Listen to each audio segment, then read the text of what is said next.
Well, hello everybody, and welcome back to the channel, my friends. Time for some Saturday morning React-TOONS. And what are we watching? We're watching Robotech, Season 1, Episode 9, Miss Macross. We have had a string of really good episodes recently. Blitzkrieg, Bye Bye Mars, especially really good stuff. And then last time in Sweet 16, we saw Sterling and Dixon. Max Sterling and Ben Dixon made their arrival and to quite a bit of fanfare. It looks like it's going to be good for young Rick Hunter to have some people that are supportive, that are also people he can command. So we'll see exactly how that works out. I'm looking forward to it, my friends. If you could do me a favor, hit that like button, smash the subscribe, ring the bell for notifications, and you'll be alerted next time we go live on YouTube with any Robotech or any of our other sci-fi offerings, any of our other Saturday morning React-TOONS. And of course, if you'd like any of that early or in its full-length format, the link to the Patreon is in the description. But all that is then, and this is now. And what is now? Now it's Saturday morning React-TOONS, Robotech, Season 1, Episode 9, Miss Macross. Prepare to engage maximum warp reaction. And away we go.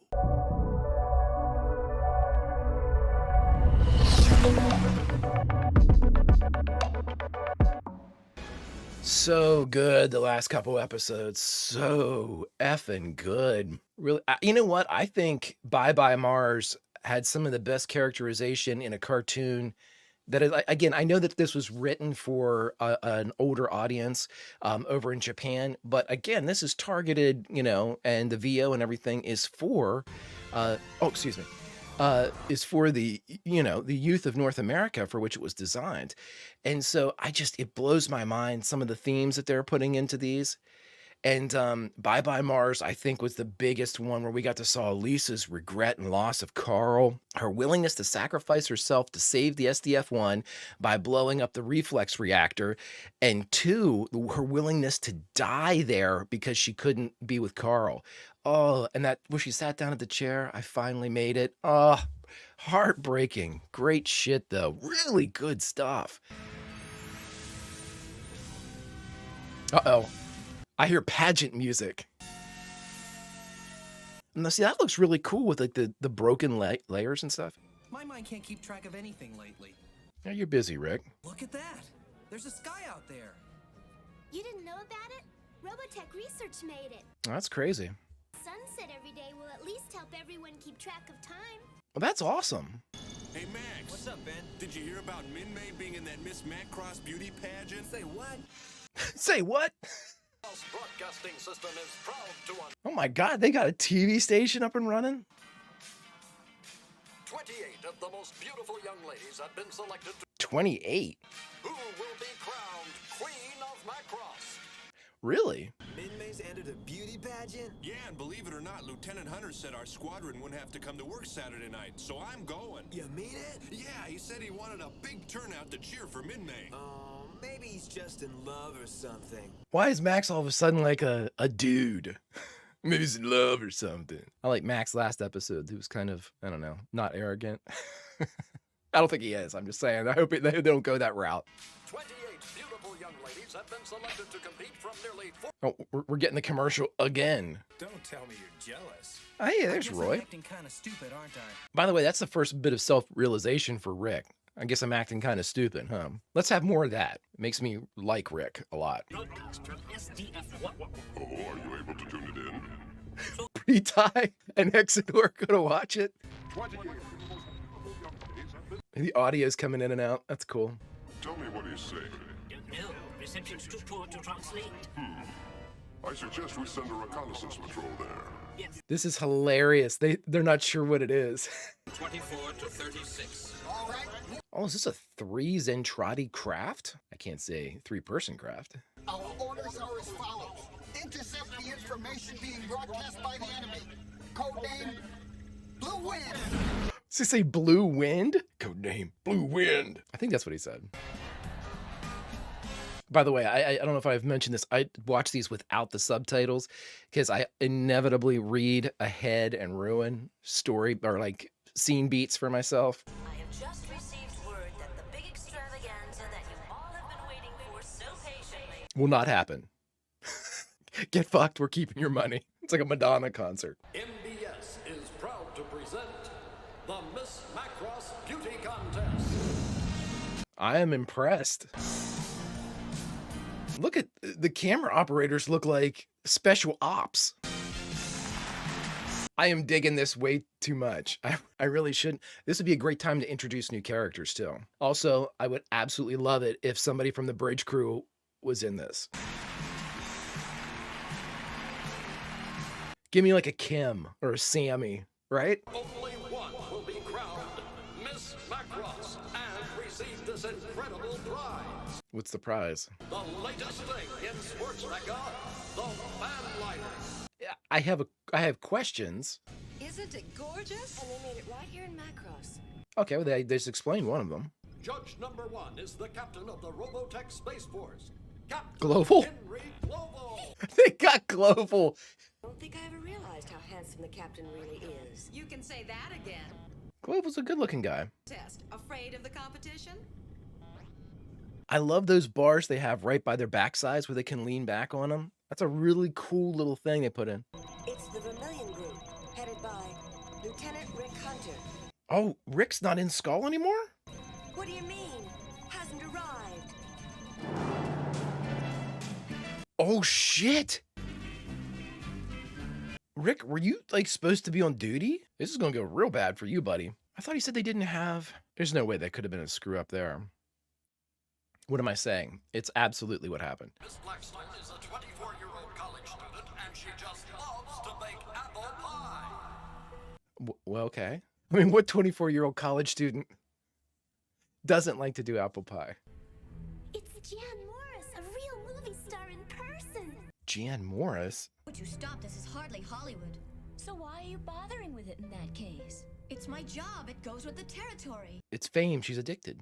If you want an autograph from a real star, you should get a real autograph book. Hey, how about eat shit? We're in space. City of Yokohama, Miss Midday is now a resident of Macross. Who isn't, dude? Who isn't a resident of Macross? Would you please tell the panel whether or not you have a steady boyfriend? Steady? I don't believe I'm ready for that at this point. I mean, I think it's best to have a lot of different friends. Since when? Rick, pump the brakes, buddy. Well, I have one real good friend who's just like a brother to me. Oh, great. So I'm just like a brother, huh? Paging Lieutenant Hunter. Huh? He's just like a brother to me. Paging Lieutenant Hunter. You are requested to call the Bridge of the Prometheus immediately. Oh, the Bridge of the Prometheus. Do they... Rick's in trouble. Great time to get a phone call. Max, I hate to tell you this, bud. If Rick's in trouble, so are you guys. Our airspace has just been violated by an enemy plane. I was just eating my dinner. You'll report to Prometheus immediately. Oh, Jesus, Rick. Like, you didn't get this clear? I was just eating my dinner. How about I have the night off? There's been a duty roster problem. Come on. To the Prometheus and hurry. I like how there's hesitation to do your job. Sweet Jesus, Rick. Well, if those aliens have come to call on SDF-1, I think we should show them some earthly hospitality. Yeah, get in there and F him up, Rick. Host inside this new armored battleoid. I really like his Battleoid. So is that gonna be like his paint job from now on?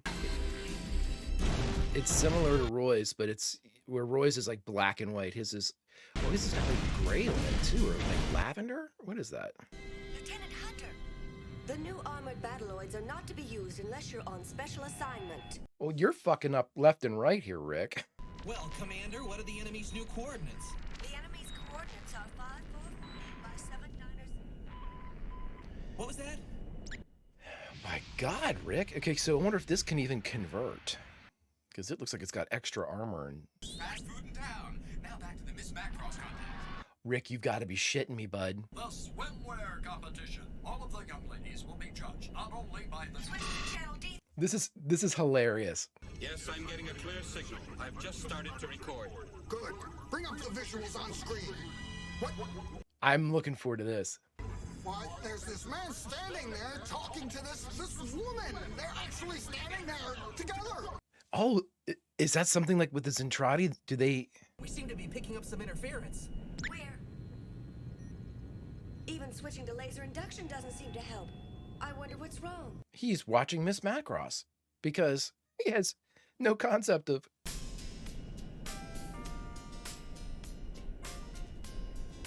That's what happens when you give, what is he, a 19-year-old a robot?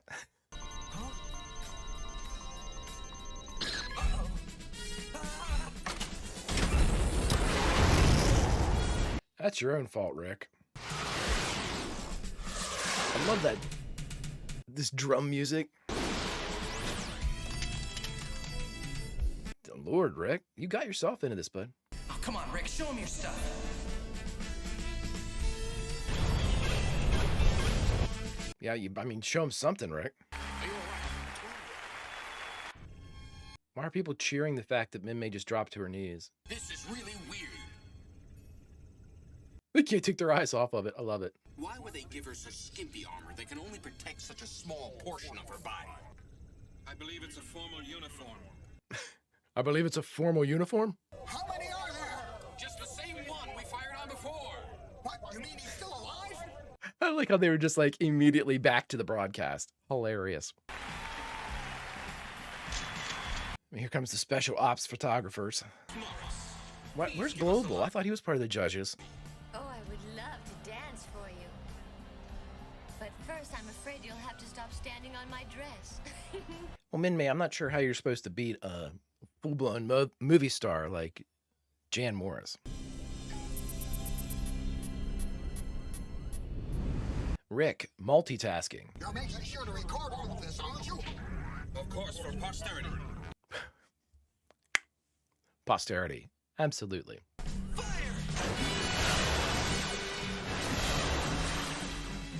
Oh, don't kill these guys. I like these guys. It's going to be real hard for them not to die. I like these guys. Don't kill them. Oh, they made it. Good job, guys. That was close. And blowing off pieces of your armor, though. Okay, so he can transform, I bet. Oh boy. Oh, that's a cool shot. Oh, you're gonna kill him? Get to the escape capsule! Yes, please. Yes, everyone live.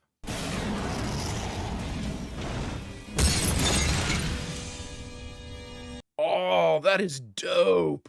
Came in through the cockpit, lands. That'd have been some close quarter fighting there, Rick. You're not real good with that. I wouldn't be either. I'm just saying that, you know, he froze up last time he... Oh, they scuttled it. Oh, Rick's Veritech got absolutely messed up. I'm surprised he didn't blow up. Enemy ship has been destroyed. Sound the all clear. Let's tune back into the beauty contest. Or check on the pilot who hasn't checked in. I wonder why Rick is taking so long to return from his patrol. He's probably just busy checking out the beauty contest. I don't think so. Lisa, you haven't... Maybe you think too highly of Rick. Ladies and gentlemen, take hold of your electronic boxes. You will press your selection when I give you the word. The word. Yes, we have a decision. The winner is Miss Lin Min-Mei. Lin Min-Mei, everybody. Well, it was a morale building exercise too. Meanwhile, Lin Min-Mei. It's Macross. Min-Mei, you made it. yeah, she did it. It's a cool picture. All right, everybody, we just watched Robotech Season 1, Episode 9, Miss Macross, and the only thing we have left to do now is to talk about it. All right, everybody, we just got done watching Robotech Season 1, Episode 9, Miss Macross. Okay, the first thing I'll say is this, is that, you know, it's hard to negotiate some of these things that are obviously, you know, exploitative, where it's you know, and absolutely a sign of the times in that the 80s, late 70s and early 80s, that's the beauty pageant game. You know, that was how everything went down. And so it was realistic in that respect. My biggest question, I think, in this episode, and I think this is what I'll focus on, because again, I always get into the weeds here whenever I start thinking about the narrative and I start thinking, and then I realize, listen, You all have told me about like the story behind this and how everything was kind of like rushed to be adapted, and you know, you all have said certain things in the future are not going to make a whole lot of sense because they like cram three different properties into one. And I think that this speed is a constant thing that I fight against whenever I'm reacting and watching these things, because I always forget that they didn't have enough time to really kind of, you know, fine tune everything. This one suffered from a little bit of like strange editing, and also I shouldn't say strange editing, as I should say like strange pacing with the episode, because we kept kind of like having these moments with Rick and the scout craft, and I understand what they were doing, but it seems like they were slowing the Rick scenes down with him watching Minmay, um, when they should have been kind of amping them up, if that makes sense. Like to go from the actual, you know, live shot of the Miss Macross and then like to him in the cockpit, it seemed like, you know, where our tension should start to fill up, like we know there's something out there. They continue to have Rick kind of watch things and then nothing happened. Now, we did have that good kind of like jump scare where he comes out of it with the proximity warning and all of a sudden the Zentradi craft is right there. That was great. That was a good thing. And I can, that's my point with that, I think, is that that was a really good moment, a really good payoff, that kind of like lethargy that was happening in the different shots. I think it could have been paced differently. Maybe not even make it better, but to make the lead up a little bit more tense. It just seemed, I don't want to say boring, because it wasn't. It wasn't boring. It was just slower. It was just, I think they needed it to be a little bit more live wire, if that makes any sense, you know? And I think honestly that that is just a product of not having the time that they would need to kind of really go over everything. Because I think that's something that isn't fixed with like another animated scene or something. I think that could literally be brushed up and really kind of reworked with editing. And I think that you could have brought that, you know, really tightened that kind of sequence up to make it where that reveal hits, it was still good, but to make it even like just really punch. And, you know, music changes and choices, and I think things like that. So that was the only real gripe I had with just the construction of the episode. I mean, obviously, you know, we Minmay's going to win, and I think that this is going to be the catalyst that, if again, I'm not trying to presuppose what the writers are going to do here, but I think that this is a really kind of overt way, and I always think, you know, these are things geared for kids, a younger audience, let's just say that. And there has to be an explanation for kids as to why this like romantic girlfriend boyfriend relationship isn't working out. And I'm thinking to myself, my God, you're expecting so much kind of understanding about the weight of these things and these kind of mature themes. It's fascinating to me. But again, I think that this is going to be their way of like kind of blatantly showing a younger audience, like, oh, well, she's a big star now. You know, Lynn has, you know, grown beyond the confines of the girl that works at the restaurant, and now she's this like superstar. And you know, she beat Jan Morris. She's the Miss Macross. You know, which I'm assuming is kind of like the equivalent to like, you know, Miss Universe or something like that, ironically. And I think that, you know, if that's the kind of the catalyst they need to further draw Rick and Minmay apart, it's good, it's over. It should be understood that, you know, she's going to have way more obligations now and be more famous. And, you know, we don't know how that's going to affect her. She's still only 16 years old. You know, does she get a big head? Did she get arrogant? Does she really kind of want to be with Rick but can't be with Rick? Because, you know, there's a lot of things that can happen now with her side of the story that's going to explain why she and Rick aren't together. And it's a good, easy, overt way of letting the audience know that's the reason. And so, you know, someone made a great comment too in Bye Bye Mars, that when they ended Bye Bye Mars, they make an offhand comment. You know, it's a narrative, it's a voiceover. And the narrator says, you know, that Rick is torn between his feelings for Minmay and his growing feelings for, you know, the sourpuss, Lisa Hayes. And, you know, one of y'all commented and said, you know, there was really absolutely no indication that Rick had any feelings whatsoever about Lisa. And I think that we still see that. I still don't see Rick having any, I mean, he's always kind of argumentative with her. You know, I mean, to be very honest, he's disrespectful to her most of the time. She's second in command. Glova was down there judging, we didn't see him, but he was supposedly down there. And so that puts Lisa in charge of the SDF-1 when he's off bridge. And so, again, we didn't see it from his end. And I make my point here is I think we started to see it from Lisa's side of everything. There was a genuine concern that, she wasn't overly like pissed at Rick for not being where he was supposed to be, which is a whole other thing. Like Rick blew off duty to go to the Miss Macross show. That was not explained well. And again, I think that's something that could have been taken care of if they had been able to give it like a final or a couple, once overs to really kind of fine tune it. I think that could have been worked out to make that understood and work a little bit better. This episode seemed rushed, maybe as the base kind of line for this. But, I think we started to see it, back to my point, that Lisa started to show a concern beyond that of commander pilot or commander soldier. And, she was, why isn't he checked in? It wasn't like she was pining for him by any stretch of the imagination.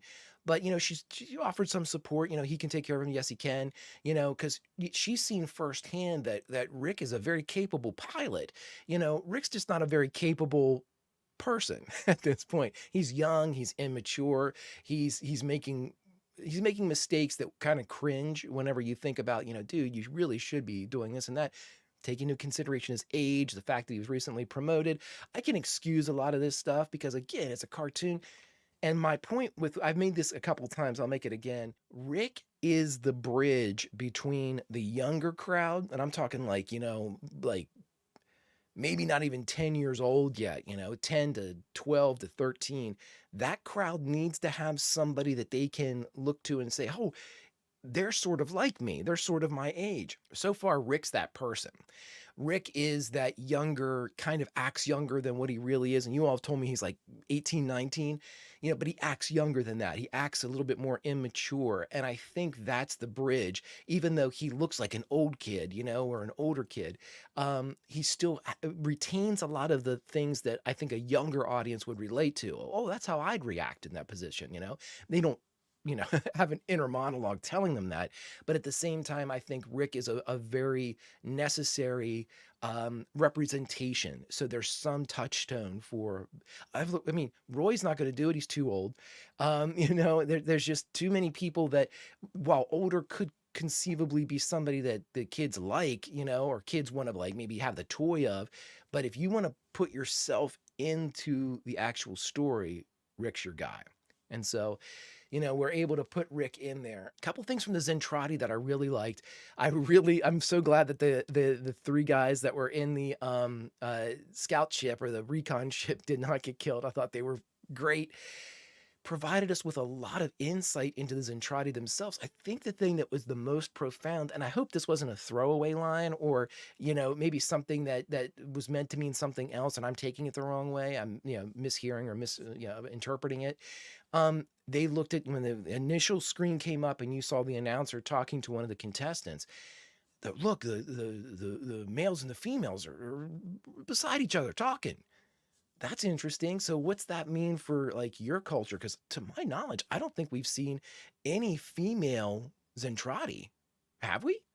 Unless I'm mistaking. I don't know if we haven't really seen too many of the pilots. So, there's been a lot of pods out there. And we know that they have pilots in them. So I don't know. I'm going to keep an eye out for that. But that was a very interesting kind of little throwaway tidbit. I hope it actually means something. But we'll see. We'll see. But, this episode, I think, gave us more. I think what this episode did was, in a serialized nature to this type of show that we're watching here, they have to provide or have to give some reason and some explanation for the growing apart of Rick and Min-May. And I think this is what this episode was supposed to do. Again, I think the editing, and it looked like there was a bit of a rush on this one. That was provided for us in addition to a little backstory from the Zentradi, which I liked quite a bit. But beyond that, we didn't get too much. We didn't get any insights into the other characters. Except maybe Lisa. We talked about that. Maybe Lisa's starting to show a little bit of something. But these type of episodes in a serialized show are like amber moments. We have to get past this scene or this certain plot point to progress the rest of the story. And in a weird way, I think this, I'm going to look back on this, you know, episode 9, is this the catalyst where Rick and Minmay are no longer really even together, like hanging out or anything? Like, does this cause the beginning of a schism? If that's the case, then episode 9 was in fact an amber moment that we had to get past to progress the story. I'm going with that assumption that that's what it is. As far as the writers saying, you know, storyboard wise, what do we do here, everyone? Do we, you know, and I'm sure the hands went up and everybody said, if we're going to do this with Rick and Lynn, we're going to have to do it pretty sooner rather than later. And so it looks like maybe that's exactly what we got. But my friends, thank you so much for watching. If you could do me a favor, hit that like button, smash that subscribe, ring that bell for notifications, and you'll be alerted anytime we go live with Saturday Morning React-TOONS or any of our other sci-fi offerings. And of course, if you'd like any of those things early or in their full-length format, link to the Patreon in the description. I think that's all for me, my friends, here from the SDF1. Where should we say goodbye from? I tell you where we should say goodbye from. Let's say goodbye from inside the Zentradi escape pod. We're small enough, we can all fit, right?